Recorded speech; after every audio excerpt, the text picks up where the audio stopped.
Mi esposo está obligado a hablar en público. Es el vecino el que elige al alcalde y es el alcalde el que quiere que sean los vecinos el alcalde. Me he equivocado muchísimas veces. Quizás debería cambiar de trabajo.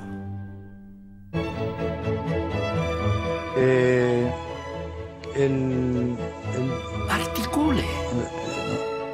Puedo curar a su esposo, pero para que mi método funcione necesito confianza. ¿Sabe algún chiste? Que en los próximos 4 años tenemos que crear 2 millones de puestos de trabajo. Sus métodos son poco convencionales y controvertidos. ¿Y sube su Alteza Real?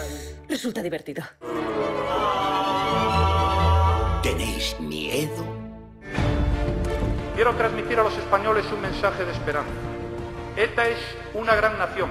Y paso ahora al siguiente tema, si soy capaz de encontrarlo.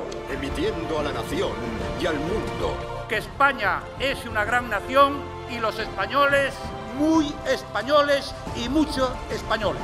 Muchas gracias. Muy españoles. ¿Qué dice? No lo sé, pero creo que lo está diciendo muy bien. Me gusta Cataluña, me gustan sus gentes, hacen cosas. Podría hacerlo. Quiero que se dé cuenta que no puede gobernarle el temor. Olvídese de todo y dígamelo a mí. ¿Y la europea?